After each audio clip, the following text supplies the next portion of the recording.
Okay, some slightly new way of doing things today. First of all, I'm using a camera instead of the film. It's because I'm going to see if I can get some closer focus on while I'm writing. If I can, it means I can probably... it's not very happy at that level, but if I do it like here, it'll probably do it. Okay, that looks as though it's green. So, but thank you to Baker Tilly Cleto down there at the bottom right-hand corner for sponsoring the paper. Baker Tilly Cleto, turning ideas into actions. And now go up to the top, and I'll see how well we go with a writing video, if it works. And of course, you can see how that will help in explaining the gold list. But today I want to do something a little bit easier and quicker, just to kick off with this idea of doing films this way. I'm going to actually just take you through the writing numbers in Chinese. Okay, by the end of this video you will be able to basically count without speaking, but in actual writing, from 1 to 100, or even, if you like, to 1,000 in Chinese or Japanese effectively, or even Korean, basically using the characters. So the characters for these numbers are extremely easy for us because effectively all the apparatus we already know. We already know how to do it, we just don't know how to put it together. But there's nothing in there that we don't already know. If we know a number of languages but don't know Chinese, then we still know, as you'll see, the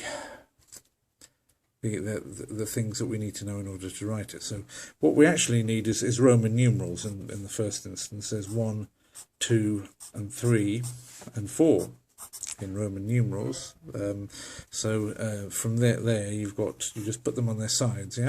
For number 2, the second stroke is a little bit longer than the first, as you can see. For number 3, the top one is longer than you've got the 2 underneath, with this one in the middle, the shortest.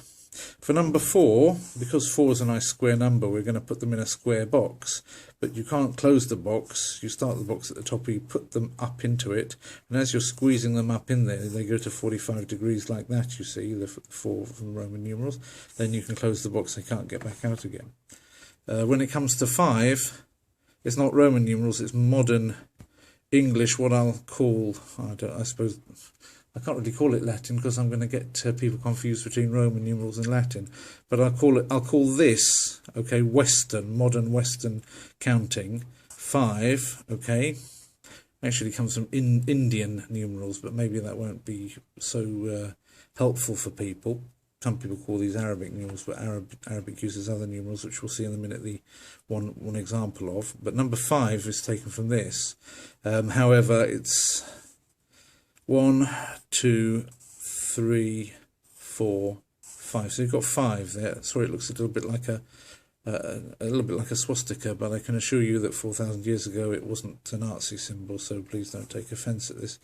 So 1, 2, 3, 4, 5. So it's actually got 5, but you can still see the modern 5 in there, but it's actually made from 5 strokes, unlike the modern Western 5. Anyway, you can still see how it's made up there.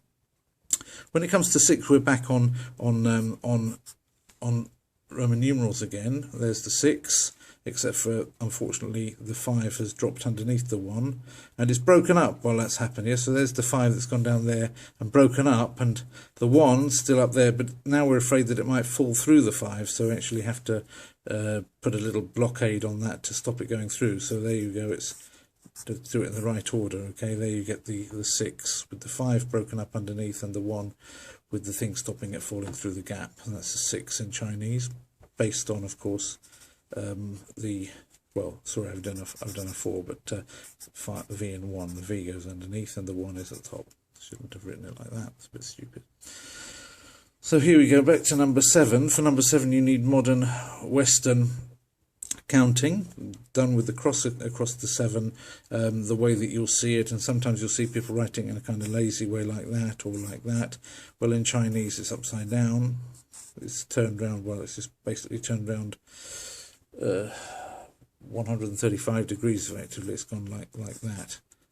Slightly different, but basically that's the idea. Maybe better to do it like that, yeah. But that you can still see the 7. You can see the 7 in there. 8. Well, there you go. There's your Arabic 8, slightly broken. Doesn't join at the top again. That's the number 8, straight out of modern Arabic counting. 9, well, 9 again, for 9, you don't have the modern Western 9, you have like a 1x as in Roman numerals. Well, the way it looks is like this, yeah. So you have to see there's your x, it's a little bit bendy, and there's your 1, okay. And again, it's gone the wrong way around, so that the 1 comes after the x, but it's still, those elements are still in there, the x and the 1. So that's basically how to do your 9, and that tells you basically the x as well as the, which is number 10 in Latin. You just turn it 45 degrees and you've got that standard standing cross is your Chinese one. It's just the same but turned 45 degrees. A number of these are just turned around slightly. That was also turned around 45 degrees from the Roman letter. So there's your, that's taking you to 10, yeah. So after that, as you can see, this one, this one, this one, this one, this one, this one, and this one, they all came out of the Roman writing. 5 and the 7, they came from modern Western writing, and the 8s come from basically Arabic writing. Of course, it didn't really come from there. I'm not suggesting that this is a true etymology of them. Maybe there is a commonality there, I don't know, but certainly you can get to just about any of the numbers between 1 and 10 in Chinese just from that system, just from elements which are in the other systems of writing numbers. There's nothing different in there, just differently presented. Then if you want to carry on and write 11, well, then you've got 11, which is just simply your 10 and your 1, just like in Esperanto. Think of the way that counting works in Esperanto. So that would be like in du, dek, unu would be 20, 21. So there's 21. You just do 2 10s and a 1. And then, for example, even if you get it right the way up to 99, which, as you can imagine, is quite easy, 9 10s and a 9. You want to take it from there. You want to take it to 100. Well, 100's an interesting character as well. There you go, there's 100. Okay, what happens is these two eyes, they join together into a sort of little box.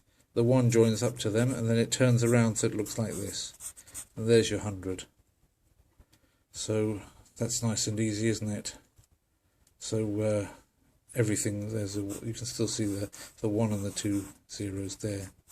And then again, you know, 100 or is like that, and you can have 200, you can have 300, etc., and all that, and 330, 3, all the way through to 1,000, which is like that. You can pick the bones out of that one. Why that's 1,000, I don't have any particular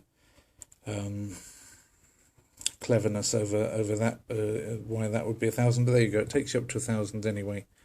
Hopefully that's useful, and hopefully you enjoyed it.